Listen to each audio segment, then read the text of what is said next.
Hiring managers are making a massive shift from pedigree to practical skills. AI is the biggest game changer of 2025. Mindset, adaptability, problem solving over memorized facts, and eagerness to learn are now non-negotiables. Communication is #1 CISO skill, not technical expertise. Skill stacking is your ticket to higher salaries, better career path. 50% of European firms now say hiring decisions are dictated by regulatory requirements. Mindset and adaptability are the new gatekeepers or door openers. It's opportunity to help you go from operator to leader. I am breaking down 5 biggest shifts happening right now.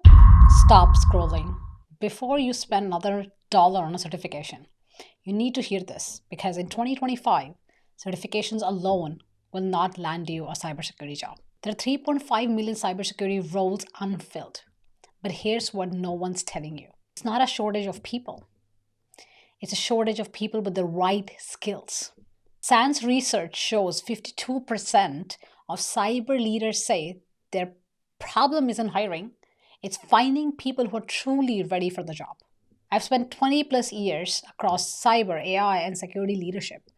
From hands-on tech to the boardroom, I help professionals build careers and businesses, operators build their business on their terms, in AI, in cybersecurity, in leadership. I help you go from operator to leader. And today, I am breaking down the 5 biggest shifts happening right now, what the hiring managers really want, how AI just rewrote the job market, and how can you pivot before everyone else catches up. Tip number 2 alone about AI security could change the way you position your next interview, your resume, your role in the next 60 days. Let's get into it. Number 1, skills over credentials. Just this first insight changes everything about how you should approach your career. Hiring managers are making a massive shift from pedigree to practical skills. They want mindset, adaptability, problem solving over memorized facts. They want you to be able to hit the ground running. It may seem unfair, but that's the reality of the market we are in right now. Remember the SANS study that I mentioned to you just a couple of minutes ago? Here's the full picture, right? 52% of leaders say we don't have the right staff, not enough staff. Let me say that again. We don't have the right staff, not enough staff. Because it's not about the headcount anymore, but people with skills that can immediately bring value to the team and to the organization and hit the ground running. Here's what that means for you. You don't need 3 degrees or a long list of certifications. What you do need is to think like a strategist, be able to solve today's and tomorrow's problem now, and show up like a leader. A couple of years ago, there was a lot of emphasis on the technical expertise and very little to the attitude. Scales have shifted dramatically. Today, most of the profiles that are hired is based on attitude. Adaptability and eagerness to learn are now non-negotiables. But here's where it gets interesting, and that brings us to the biggest game changer of 2025. Number 2, AI is the game changer. Shocking, right? Yes, I'm being a tad bit sarcastic. But here's a fact. AI is writing so many job descriptions in cybersecurity, and if you're not paying attention, you're going to get left behind. AI is now both the answer and the biggest threat. It's creating entirely new roles while transforming the existing ones. Right? That's happening right in front of you. But on the other hand, and get this, according to another study from Darktrace, 78% of CISOs say AI-powered cyber threats are already having a significant impact on their organizations. That's up 5% from last year. What does it mean for you in your role or in your next role? You need to use AI to automate, improve, and correlate key security operations to better defend your organization against these AI-based threats. So what skills are really hot right now? Number 1 on top is AI and ML literacy. It is the first step. Start with the basic. Start with the understanding, building and implementing AI governance, responsible AI, and auditing AI models. I go into the details of AI governance, AI for cyber leaders, and responsible AI in my accelerator program. You can check it out at monicatalkcyber.com/accelerator to know when the next live session will be. Number 2, generative AI for automation, improvement, and correlation. So using LLMs for playbooks and code reviews, but also using AI mechanisms like pattern recognition or behavioral analysis to detect subtle adversarial inputs and defending LLMs against cyber attacks. Now, you don't need to be a data scientist or an ML expert, but you do need to understand at least three basic key pillars: AI governance, AI in cybersecurity, and AI for cybersecurity leaders in terms of responsible AI. Again, I teach all of these in my accelerator program. Grab your spot right now as seats are limited because this is live session over 5 days. Check it out on monicatalkcyber.com/accelerator. Now, I recently spoke to multiple CISOs that are either hiring or expanding their team with skills in at least one of these three key pillars. These roles did not exist 2 years ago, right? Here's your edge. Show that you can use AI to enhance, not yet replace, your critical thinking. Learn the basics of AI governance, AI strategy, AI in cyber, responsible AI. The winners aren't afraid of AI, they're using it as their superpower.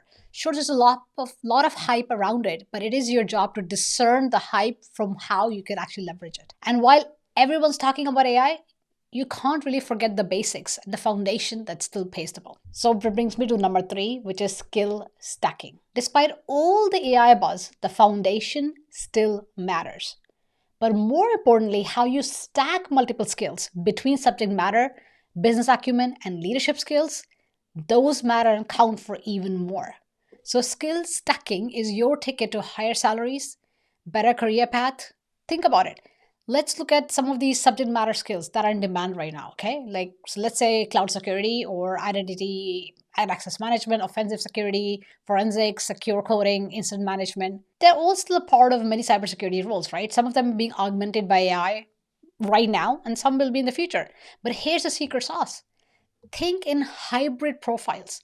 The market wants developers who know how to secure shit, or engineers who can automate and correlate key data insights and analytics in a complex environment, or analysts who can present to executives and hackers who can speak business risk.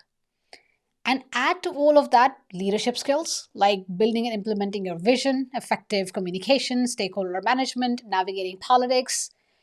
And you're stacking all of these on top of each other, which is skill stacking, and you become sought after. And add to that, and that you're using and leveraging AI in all of your role, that's literally where you want to go. So if you take a look at example of like, let's say cloud security engineer, right? If you look at that job description, despite what it says on the paper, in reality, it is 30% cloud architecture, 30% security automation, but a whopping 40% stakeholder management and communication. It's not just one subject matter skill. It's just not one skill anymore. The power lies in skill stacking. That's what helps you stand out. Speaking of communication, by the way, this next insight is make or break for your career growth. Number 4, leadership skills or soft skills. Leveraging them is your key.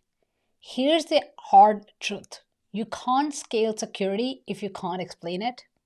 Communication, collaboration, and business strategy are now make or break skills. The best security leaders don't just protect businesses. They grow businesses tangibly in revenue, in operations, and in mission. Technical brilliance means nothing if you can't influence decisions. Unless you speak business and are good at leadership skills, you won't be really able to influence decisions, let alone move the needle forward. A fancy title isn't enough for that. 85% of cybersecurity professionals say communication is number 1 CISO skill, not technical expertise, communication.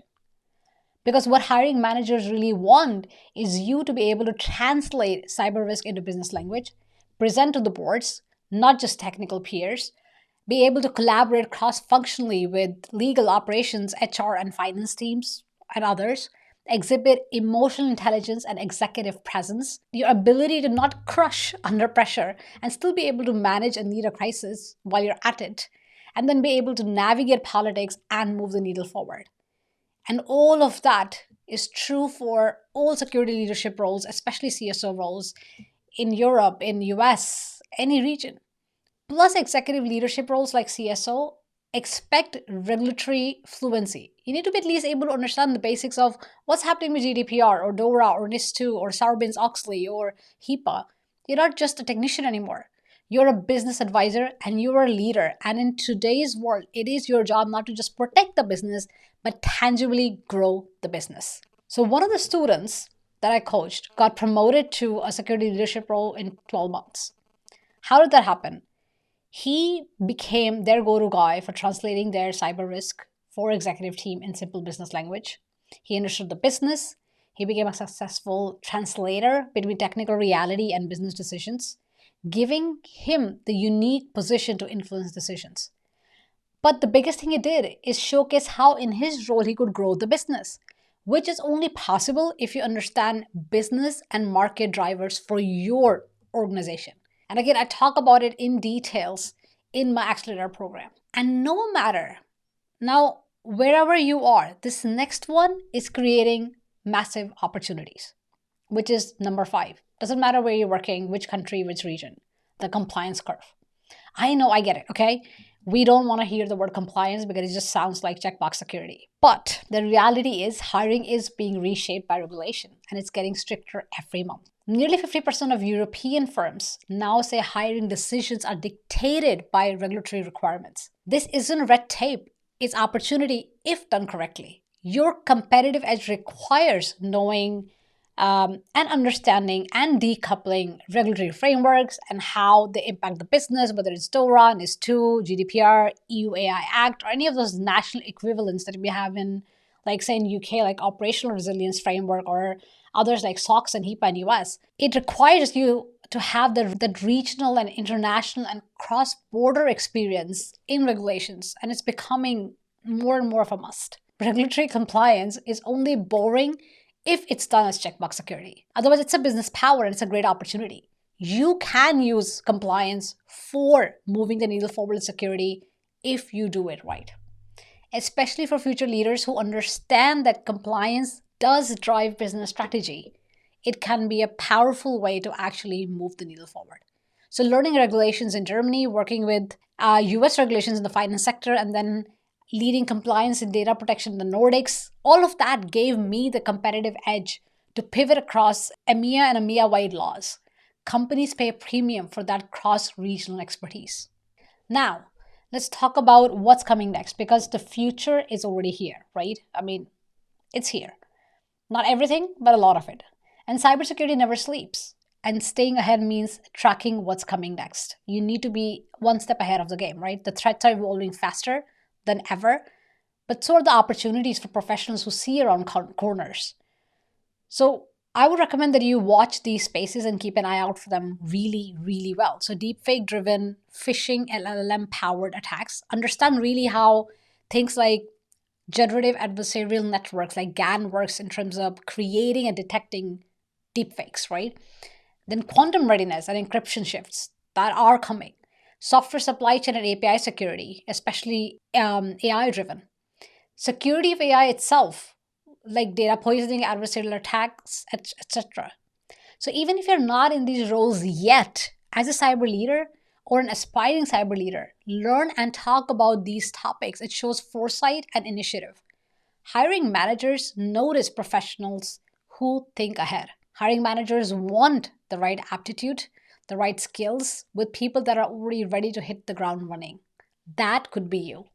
By sharing your thoughts, your skills, your own experience, you create your opportunity for yourself. So here are the 5 key takeaways from today, okay? Number 1, mindset and adaptability are the new gatekeepers or door openers. Depends on how you look at it, right? AI plus cloud skills will dominate the next wave of hiring. 3, communication is your executive edge. 4, regional and cross-border influency will give you the leverage. Don't see that as a checkbox exercise. And 5, keep learning, keep leading. The threats aren't slowing down, so you need to stay one step ahead of the curve. Don't just chase jobs. Build your own future-proof career. And if you want to stay ahead in cybersecurity or with AI in terms of what's happening and what's important for you as an aspiring cybersecurity leader, subscribe, for weekly videos breaking down cyber, AI, and leadership trends with actionable insights from the trenches. Or join my accelerator program to go from operator to leader.